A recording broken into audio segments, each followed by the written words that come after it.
피터 드러커가 쓴 프로페셔널의 조건이라는 책이 있습니다. 이 책에서 피터 드러커는 자신이 독일에서 대학 생활을 할 때에 주말마다 했던 일을 소개를 하고 있습니다. 바로 오페라 극장에 가서 오페라를 관람하는 일이었습니다. 당시에는 이제 돈이 별로 없다 보니까 아마 공연 시작 직전에 좀 팔리지 않는 표를 싸게 구할 수가 있었던 것 같습니다. 그래서 그 표를 항상 구매해서 오페라를 즐겨 보았다고 합니다. 한 번은 베르디라는 사람이 1893년에 작곡한 폴스타프라는 그 작품을 관람하는데 두 가지 사실에 놀랐다고 합니다. 첫 번째는 자신이 여태까지 관람했던 그 모든 오페라들 중에 가장 열정이 가득하고 유쾌하고 신나는 오페라였다는 것. 그리고 두 번째로 이 작품을 베르디가 그의 나이 80세의 나이에 작곡했다는 것에 감명을 받았다는 거죠. 그러니까 이것이 100여 년 전에 작곡이 된 것이기 때문에 당시를 기준으로 한다면 오늘날에 한 100세 정도 되는 어르신이 아마 그 마음을 다해서 그 열정을 다해서 이렇게 유쾌하고 신나는 그 오페라를 만들었다고 보시면 될 것 같습니다. 여기에 너무나 큰 감동을 받고 피터 드러커는 평생을 열정 있는 삶을 살아야겠다 결단을 하게 되죠.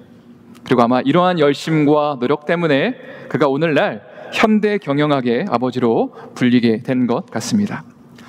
우리가 이 땅을 살아가는 것도 마찬가지고 신앙생활을 하는 것도 마찬가지입니다. 열정을 가지고 이 땅을 우리 모두는 살아가기를 원하죠. 그런데 어느 순간 보면 그냥 현실의 안주에 있는, 또 마음 가운데 뭔가 열정들이 식어 있는 그런 모습들을 우리 모두가 발견하게 되는 것입니다. 그래서 오늘은 요한계시록 본문을 통해서 식어진 신앙을, 또 우리의 삶의 그 열정들을 다시 불타오르게 할 수 있는 그런 비결들을 여러분과 함께 나누고 싶습니다. 오늘 본문은 라오디게아 교회에 대한 이야기를 다루고 있는데, 먼저 이 도시의 특징을 좀 몇 가지 살펴보기를 원합니다. 지도를 보시면 위치가 그 소아시아 7대 교회에서 가장 동남쪽에 위치해 있다는 것을 발견하게 되죠. 또 라오디게아와 삼각형을 이루고 있는 도시들이 있는데 히에라볼리, 골로새, 그리고 라오디게아가 아주 가까운 인접한 도시였습니다. 특별히 골로새서 4장 13절에 보면 이 도시들의 목록들이 등장합니다. 제가 한번 읽어드릴게요. 그가 너희와 라오디게아에 있는 자들과 히에라볼리에 있는 자들을 위하여 많이 수고하는 것을 내가 증언하노라. 여기서 너희는 골로새를 가리키고요, 라오디게아와 히에라볼리가 같이 이렇게 칭해지는 것을 보면 아마 이 세 도시가 가까이 있었다는 것을 발견하게 됩니다. 2000년 전 라오디게아는 상당히 부유했던 도시로 알려져 있습니다. 몇 가지 이유가 있었는데, 첫 번째는 트레이딩 루트, 무역로가 거기를 지나갔기 때문에 상업이 발달되고 무역과 금융업이 발달되었다고 합니다. 둘째는 비옥한 토양을 가지고 있었기 때문에 농사가 활발하게 이루어졌고 특별히 목화, 커튼이 유명했다고 하고요. 셋째는 의술학교, 그러니까 메디컬 스쿨이죠. 오늘날로 이야기한다면 그 학교가 있었는데 특별히 눈을 고치는데 특효약을 여기서 제조해서 팔았다고 합니다. 또 사진을 몇 장 보시면 고대의 라오디게아 유적에서 찍은 사진들입니다. 규모가 상당히 크고 그리고 웅장했다는 것을 알 수 있습니다. 자, 그런데 모든 것이 갖춰져 있는 것 같은 이 도시에 약점이 하나 있었는데, 그게 뭐냐면 물이 상당히 부족했다는 것입니다. 그래서 앞에서 언급한 히에라볼리와 골로새로부터 물을 공급받아서 사용을 했다는 거죠. 참으로 재밌는 게 히에라볼리에 가면 오늘날에도 온천수가 나온다는 겁니다. 그래서 사진에서 보시는 그 리조트에 온천수가 흐르거든요. 그래서 제가 저 물속에 아내와 함께 밤에 물을 담궜습니다. 우리가 잘 알고 있는 또 파묵갈레 역시도 이 히에라볼리에 속한 지역이라는 것을 또 알고 계시면 좋을 것 같습니다. 자, 근데 어쨌거나 히에라볼리에 있는 온천수가 이제 수로를 통해서 한참을 통과해서 라오디게아로 오게 되면 그 뜨거운 물이 이제 시간이 지나면서 어떻게 될까요? 식어지게 되는 것이죠. 그래서 미지근한 물이 되었다고 합니다. 또 골로새라는 도시에서도 이 물이 운반되어 있었는데, 골로새라는 도시의 물은 맑고 차가웠는데 이 차가웠던 물도 이제 수로를 통과해서 라오디게아로 오게 되면 역시 미지근한 물로 변하게 되었다는 거죠. 자, 이런 배경을 가지고 오늘 본문의 14절 말씀을 한번 저희 읽어보도록 하겠습니다. 14절 말씀 힘차게 읽겠습니다. 시작.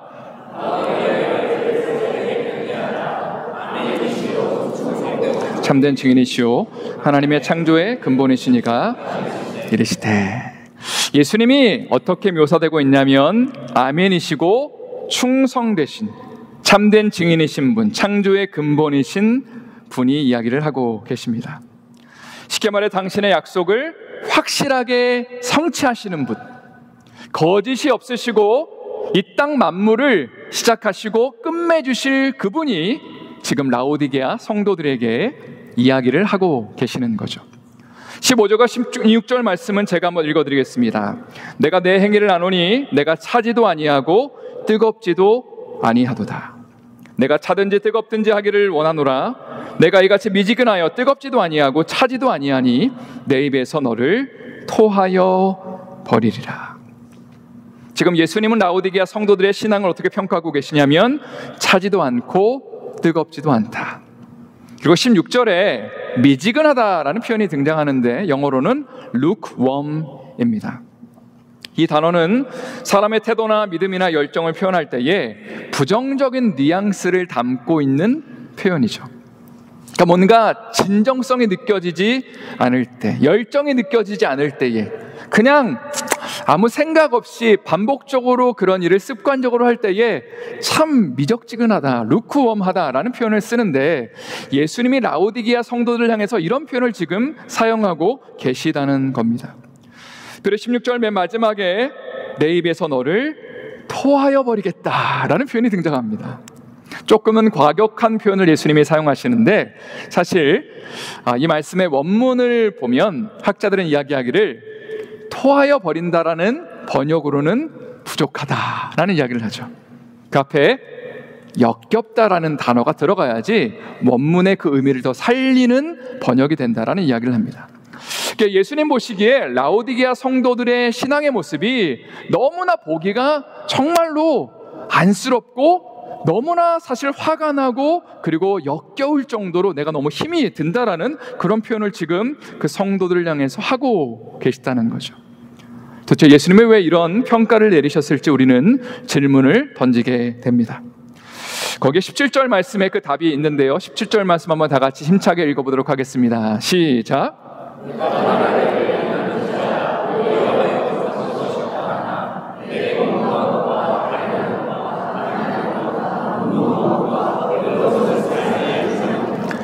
여기 보니까 라오디게아 성도들은 자신들을 향해서 부자이고 부족한 것이 없다, 우리는 부요하다라고 평가를 내리고 있습니다.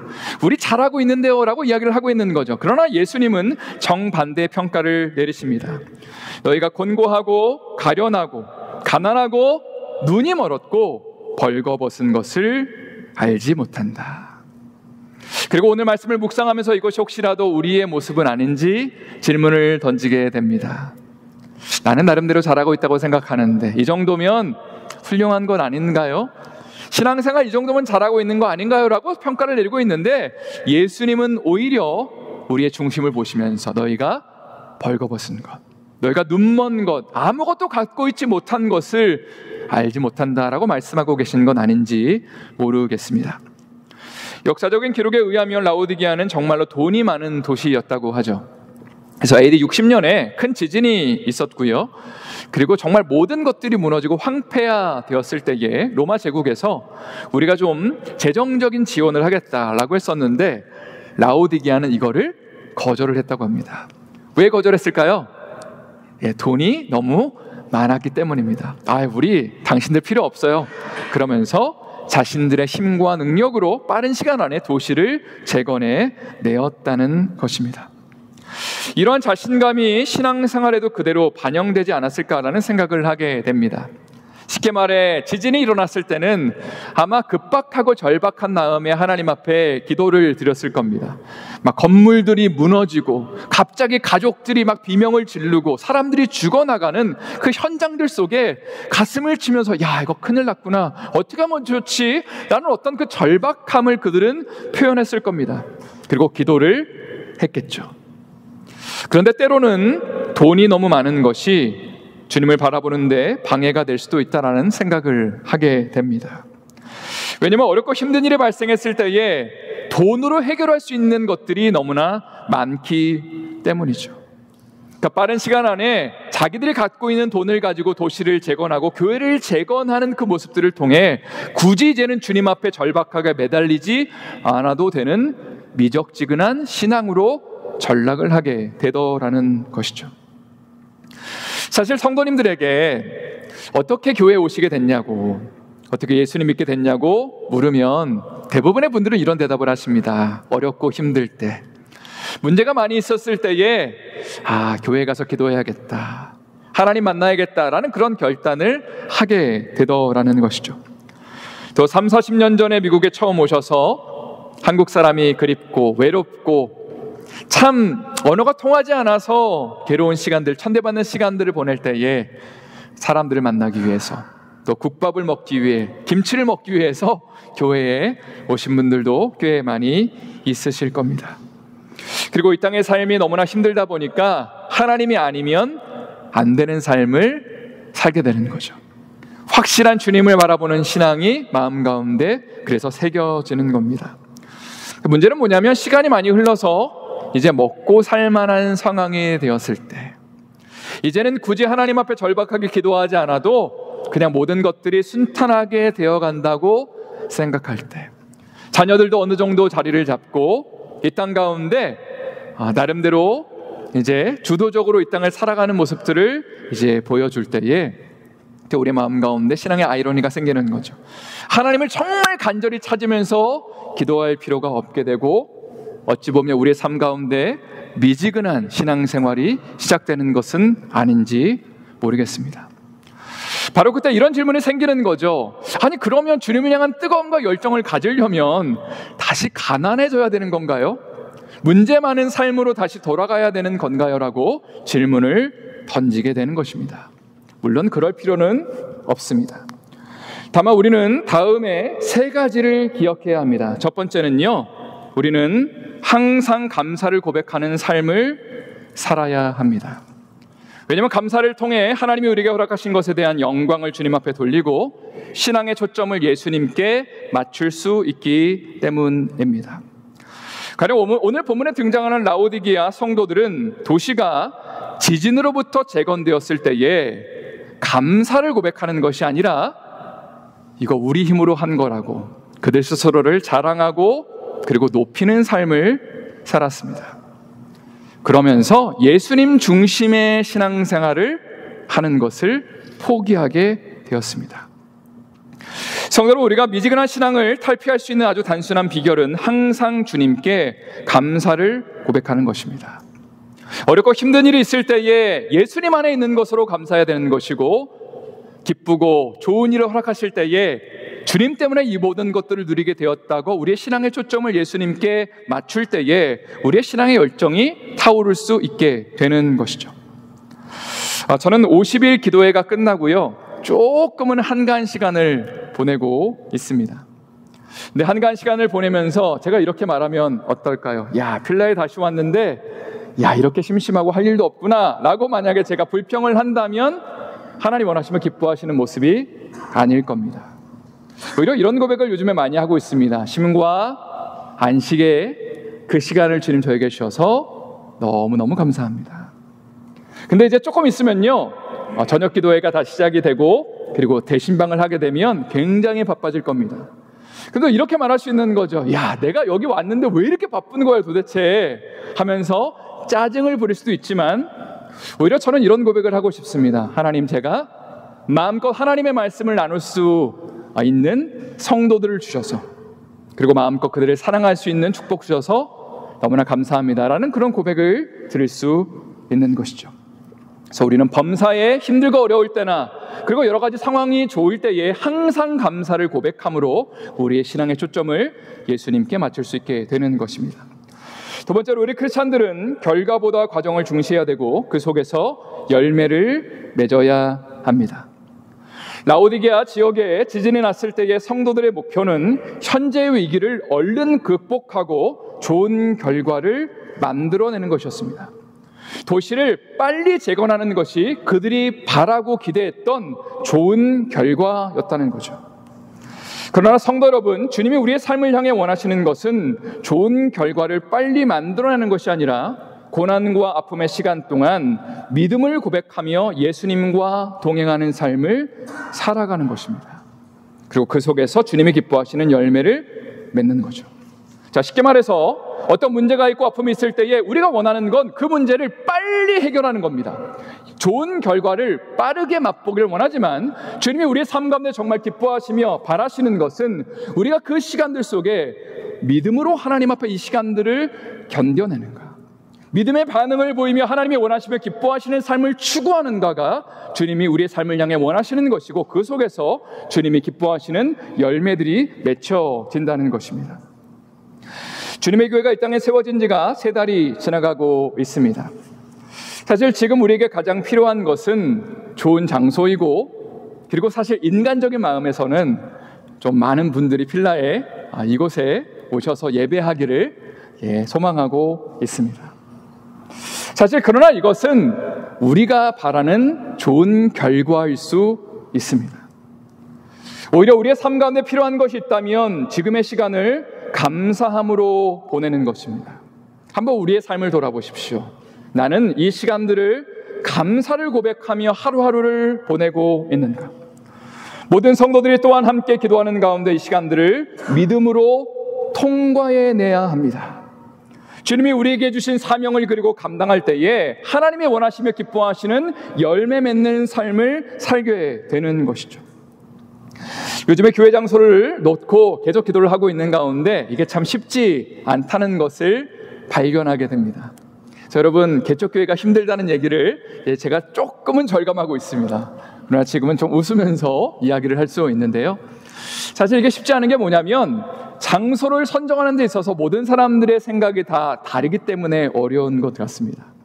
또 어쩔 수 없이 어떤 곳을 선정하면 누군가는 그 장소가 좀 더 가까워지고 누군가는 좀 더 멀어지게 될 수밖에 없습니다.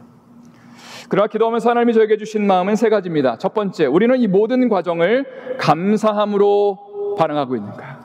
한번 돌아보십시오. 할렐루야. 감사함으로 반응해야 됩니다. 두 번째는 우리는 이 모든 시간들을 믿음으로 통과하고 있는가? 그리고 세 번째, 우리는 모든 과정들 속에 하나님이 우리에게 주시는 사명을 감당하고 있는가? 조금은 죄송한 말이 될 수도 있겠지만 우리가 만약에 이곳에서 예배를 드리는 이유가 좀 더 편한 신앙생활을 하기 위함이라면 굳이 여기에 와서 예배 드릴 이유는 없어지게 됩니다. 오히려 주님의 교회가 이 땅 가운데 만들어진 이유, 시작된 이유라고 할 수 있다면 그것은 우리의 기쁨을 추구하는 것이 아니라 예수님의 기쁨을 추구하는 교회를 만들어 드리는 거죠. 우리가 꿈꾸는 교회를 세우는 것이 아니라 주님 정말 기뻐하시는 교회를 세워가는 것이 우리가 이 땅 가운데 존재하는 이유라는 것입니다. 그런 차원에서 여러분, 우리가 만약에 사명을 감당하기 위해 이 자리에서 예배를 하고 있다면 우리의 마음은 다시 불타오르게 될 것입니다. 조금은 불편하고 힘든 시간들을 우리가 보내고 있죠. 그러나 만약에 잃어버린 영혼을 구원하기 위한 아버지의 마음에 내가 동참하고 있다, 정말 이 땅을 향한 아버지의 그 하나님 아버지의 그 비전에 내가 마음을 함께하고 있다라는 마음을 품는 순간에 우리는 사실 예배를 드리는 자세가 달라지게 될 겁니다. 매일 아침마다 그리고 주일 아침마다 운전을 해서 이 교회를 향하는 우리의 발걸음이 조금은 달라지게 될 거라는 이야기죠. 저는 사실 가난하고 연약한 자들이나 아프고 병든 자들, 주님을 알지 못하는 자들이 교회에 오는 것을 상상만 해도, 한 사람이 주님 앞에 돌아오는 것을 상상만 해도 저는 가슴이 설레이는 것 같습니다. 왜냐하면 하나님 아버지께서 이것을 얼마나 귀하게 여기시는지, 얼마나 가치 있게 여기시는지를 알고 있기 때문이죠. 정말 이 땅 가운데 수많은 교회들이 있는데 그 수많은 교회들 중에 우리 교회가 하늘 아버지의 마음을 품고 정말 잃어버린 자들, 애통하는 자들을 마음에 품고 기도하는 가운데 그들을 하나님 앞에 인도할 수 있다면 그것이야말로 하나님의 영광 받으시는 교회를 세워가는 것입니다. 또한 우리 자녀들이 예수님을 만나고 정말 이들이 그리스도의 제자로 키워질 수 있다면 이것이 얼마나 아름답고 귀한 일인지. 사실 우리는 돈으로 살 수 없는 일을, 너무나 귀한 일을 감당하게 되는 것입니다. 그래서 이런 도전을 드리고 싶습니다. 성도 여러분, 우리는 주님이 기뻐하시는 사명을 감당하기 위해 이 자리에 앉아 있다는 사실입니다. 쉽게 말해 어떤 인간적인 성취나 결과나 성과를 추구하는 교회가 아니라 하나님 아버지의 그 마음에 동참하는 것이죠. 한 영혼을 구하는 일에 우리의 생명을 걸고 다음 세대를 그리스도의 제자로 키우는 것에 우리의 삶을 드리고 우리의 에너지를 드리고 우리의 물질을 드리는 것을 우리가 하나님 앞에 보여드린다면 주님이 기뻐하시는 열매가 맺혀지는 것이고 거기서 신앙의 열정이 타오르는 것이죠. 나를 행복하기 위한 신앙생활이 아니라 주님의 나라와 영광을 위해 우리의 삶을 드릴 때에 우리의 미지근한 신앙이 덮여지는 것이고 주님이 기뻐하시는 열매가 맺혀지는 것입니다. 이런 은혜와 축복으로 삶이 넘쳐나시기를 예수님의 이름으로 축원드립니다. 세 번째로 신앙생활의 핵심은 우리를 낮추고 예수님을 자랑하는 것임을 항상 기억해야 우리는 미지근한 신앙생활을 탈피할 수 있습니다. 가령 오늘 본문에서 라오디게아 성도들은 자기 자신을 드러내는 신앙생활을 했던 것 같습니다. 그래서 예수님 자랑하는 게 아니라 자기를 자랑했죠. 우리 부자라고, 부요하다고, 부족한 것이 없다고 그들은 자기 스스로를 드러냈다는 거죠. 그러나 신앙생활의 핵심은 우리가 낮아지고 예수님이 높아지는 것, 그리고 그분을 자랑하는 것입니다. 디모데후 전서 1장 15절에 보면 사도 바울은 이렇게 고백을 하고 있는데 한번 다 같이 하나님의 말씀을 읽어보도록 하겠습니다. 시작.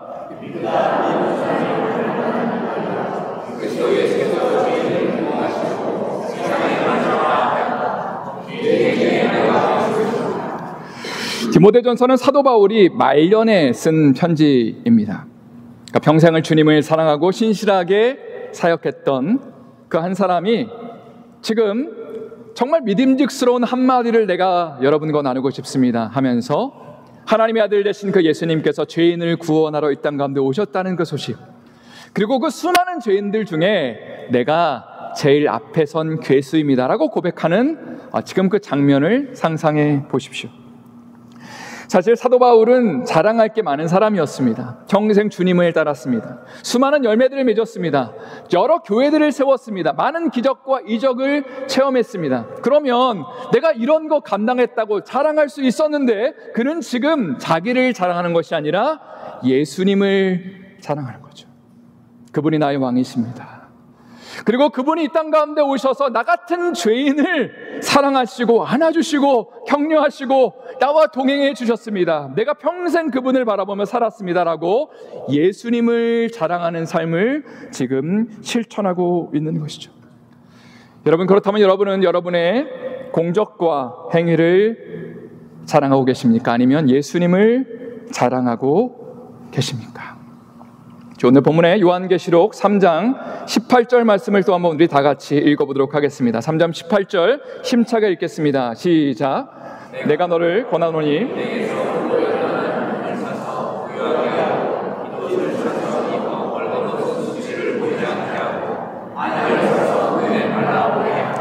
여기 보니까 예수님은 라오디게아 성도들을 향해서 세 가지를 구입해라 라고 이야기를 하시죠. 첫 번째로 불로 연단한 금, 골드, 그리고 흰 옷과 안약을 구입해야 된다라고 이야기를 하십니다. 사실 금과 흰 옷과 안약은 라오디게아에서 유명했던 세 가지 품목입니다. 아까 이야기를 드린 것처럼 금융업이 발달되어 있었기 때문에 돈이 많았고요. 아마 금덩어리들이 많이 쌓여 있었을 겁니다. 그리고 아주 고급스러운 면직물들, 커튼, 그리고 옷이 또 만들어졌고 판매되었을 겁니다. 그리고 의술 학교가 있었는데 특별히 안과 계통의 그 약들이 또 아마 주변 지역에서 유명했던 것 같습니다. 이런 것이 그들의 자랑이었죠. 그러나 예수님은 이렇게 말씀하시는 겁니다. 너희가 진짜 부유한 자가 되기를 원한다면, 그러면 세상의 보화를 내려놓고 너희의 자랑을 내려놓고 바로 나에게서 진짜 금과 흰옷과 안약을 사야 된다. 나에게서 보화를 구입해라 라고 지금 예수님이 그렇게 말씀을 하고 계시는 거죠. 마태복음 13장에 보면 예수님께서 천국 비유를 말씀하시는데, 천국은 마치 밭에 감추인 보화와 같다라고 말씀하십니다. 어떤 사람이 밭에 가서 다른 사람의 밭에 가서 이제 일을 하고 있다고 한번 생각을 해보십시오. 근데 딱 보니까 항아리 같은 게 있는 거예요. 그리고 그 항아리 안에 가진 금은 보화들이 있다는 것을 발견하게 됩니다. 그럼 어떻게 해야 될까요? 이거 내가 발견했다고 하면 바로 주인이 야, 그거 내 밭에서 발견됐으니까 내 거야 라고 이야기를 하겠죠. 그래서 예수님이 하시는 말씀은 그 사람이 그 금은 보화를 감추고 자기의 온 재산을 팔아서 그 밭을 구입하게 될 것이다.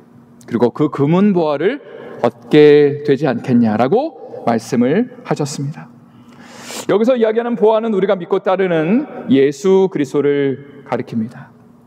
쉽게 말해 우리가 예수님을 진짜 만나게 되었을 때에 마치 금은 보화를 취하기 위해 모든 전 재산을 파는 그 소장농처럼 우리도 예수님이라는 보화를 취하기 위해서 우리의 모든 것들을 내려놓게 된다라고 예수님이 말씀을 하셨다는 거죠.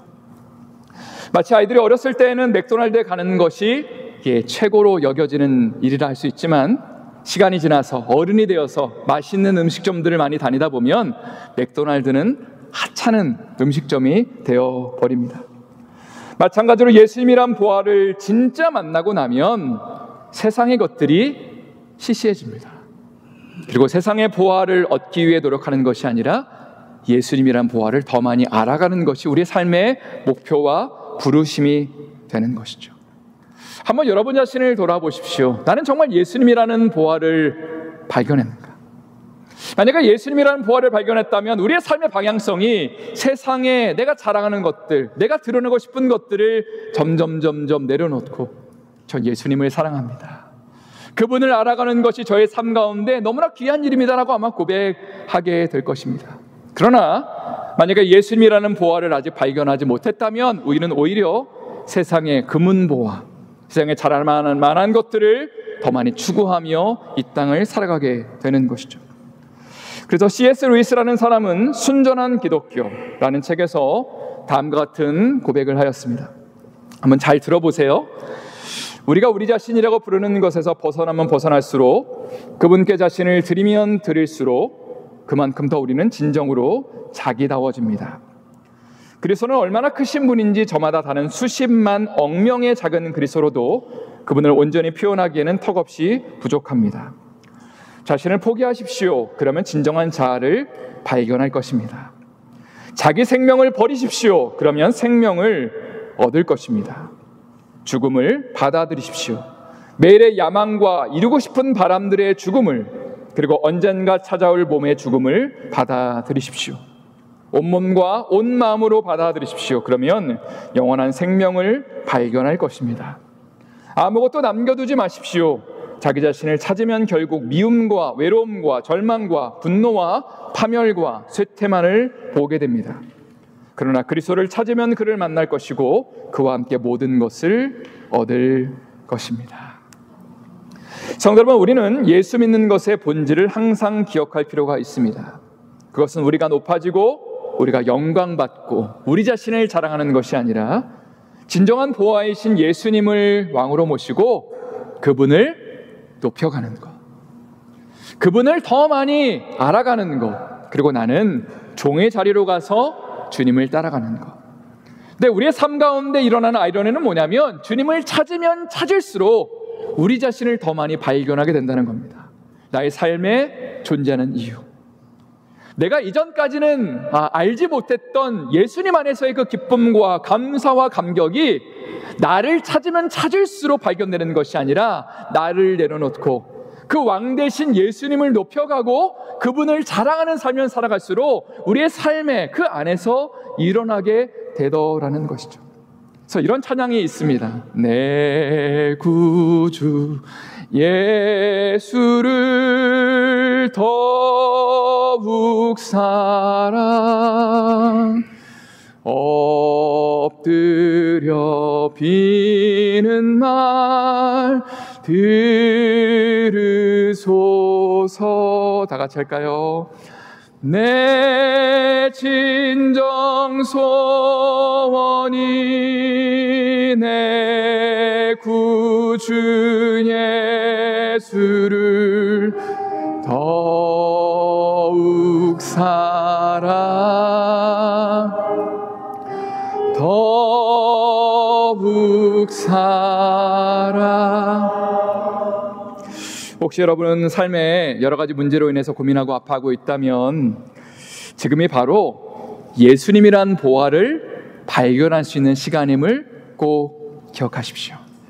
세상의 보화를 취하는 것이 우리의 삶에 한계가 있고 예수님을 더 많이 알아가고 그분이 정말 우리의 삶 가운데 주신 그 생명의 아름다움, 그 십자가의 그 은혜와 능력을 주겠다고 말씀하실 때에 우리의 마음이 깨어질 때 진정한 거기서 기쁨과 감격이 넘치는 것입니다. 이런 은혜와 축복이 우리의 삶에 넘쳐나시길 예수님의 이름으로 축원드립니다.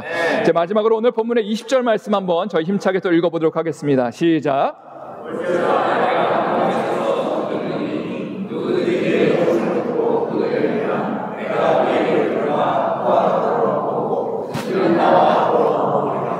아멘. 사실 이 말씀은 우리가 복음을 전할 때에 맨 마지막에 등장하는 말씀입니다. 예수님 영접하라고 하면서 제시하는 구절인데 엄밀한 의미에서 오늘 이 말씀이 지금 선포되는 배경은요, 개인에게 하시는 말씀이 아니라 미적지근한 신앙생활을 하고 있는 라오디게아 교회 공동체에 예수님이 지금 문을 두드리고 계시다는 그 본문입니다. 한번 이런 상상을 해봐요. 우리가 매 주일마다 아침마다 예배를 이 자리에서 드리고 있는데 예수님이 저 밖에서 문을 두드리고 계시는 겁니다. 나도 가서 좀 예배했으면 좋겠다. 나도 너희와 함께하기를 원한다 라고 그렇게 문을 두드리고 계신데, 만약에 예수님이 우리 가운데 들어오신다면 정말 은혜 넘치는 시간이 되겠죠. 마음에 상하고 아픈 것들 주님 때문에 치유받고 정말 그 하늘의 기쁨과 감사와 감격을 누리게 되는 것입니다. 자, 근데 이런 생각을 또 해보게 됩니다. 우리 가운데 한 명이라도 정말 주님 앞에 깨어있는 마음을 가지고 예수님 오셨어요, 빨리 오세요라고 우리가 문을 열어드린다면 그런 일이 발생하겠지만, 만약에 우리 가운데 한 사람도 예수님의 밖에서 문을 두드리고 계신 것을 인지하지 못한다면 우리는 그저 냉랭한 신앙생활, 미지근한 예배를 드릴 수밖에 없게 되는 것이죠. 저는 그래서 매주일마다 금요일 저녁에 드리는 중보기도의 시간들, 또 주일에 드리는 중보기도의 시간이 너무나 중요하다는 생각을 하게 됩니다. 왜냐하면 이것이 주님께 문을 열어드리기 위해 발버둥 치는 우리의 주님을 향한 그 열정의 표현이기 때문입니다. 사실 우리 가운데 대부분의 분들은요, 신앙생활 어느 정도 하다 보면 이제는 나 혼자 신앙생활 하는 거는 충분하다, 이 정도면 예수님 잘 믿는다라고 생각을 하실 겁니다. 그럼 오늘 본문에서 주님이 제안하시는 것은 뭐냐면, 우리 자신을 위해서 기도하는 것도 중요하겠지만 다른 사람들을 위해 기도하는 일에 우리가 참여해야 하는 것이죠. 쉽게 말해 신앙생활에 힘이 든 분들, 경제적인 문제나 건강의 문제나 신분의 문제나 자녀의 문제로 인해서 가슴을 치며 아파하는 자들이 우리 공동체에 온다면 이곳에 예수님이 오게 하기 위해서, 그래서 문을 열어드리기 위해서 우리가 하나님 앞에 중보하며 간구하는 것이죠. 나를 위해서 우는 시간도 필요하지만 믿지 않는 자들을 위해서, 아파하는 자들을 위해서 함께 울며 주님 앞에 통곡하며 하나님이 공동체 안에 하나님의 은혜를 부어주십시오. 정말 모일 때마다 예수님이 우리 가운데 함께 해주셔서 그 상하고 아픈 마음 가운데 주님의 위로가 임하게 해주시고, 그 예수 그리스도의 그 임재와 영광 가운데 하나님 정말 매주마다 우리가 주님을 만나는 예배 되게 해달라고 그 문을 열어드리기 위해서 우리 한 사람 한 사람이 하나님 앞에 기도해야 한다는 것입니다. 그리고 이러한 주님을 향한 그 발버둥침, 다른 사람들을 향한 발버둥침 가운데 우리의 신앙의 미지근함이 깨어지는 것이고 주님과의 그 뜨거운 교제가 회복되는 것이죠. 그리고 그 속에서 우리 공동체가 주님을 열정적으로 예배할 수 있게 되는 것입니다. 이러한 은혜와 축복이 우리의 삶에 넘쳐날 수 있기를 예수님의 이름으로 축원드립니다. 다시 한번 예수님의 이름으로 축원드립니다. 이 시간에 한번 오늘 말씀을 기억하면서 기도하기를 원합니다. 혹시라도 좀 여러분의 삶 가운데 신앙의 열정과 어떤 주님을 향한 그 열망이 조금 미지근해졌다고 생각하고 계시지는 않으십니까? 신앙의 핵심은 예수님이란 보화를 발견하고 나를 낮추고 예수님을 높이며 그분을 자랑하는 것입니다. 시간 기도하실 때에 우리 안에 있는 고난과 아픔들, 삶의 문제들을 주님 앞에 온전히 맡기며 매일매일 감사를 고백하며 믿음의 길을 걷게 하여 주시옵소서. 무엇보다 예수님이라는 보화를 발견하고 그분을 알아가며 매일 나는 죽고 예수로 살겠다고 고백하는 우리의 삶에 아름다운 열매가 맺혀지게 해주시고, 주여 정말 하나님이 원하시며 기뻐하시는 우리의 삶과 우리의 가정 되게 하여 주시옵소서라고 이 시간 합심으로 기도하도록 하겠습니다.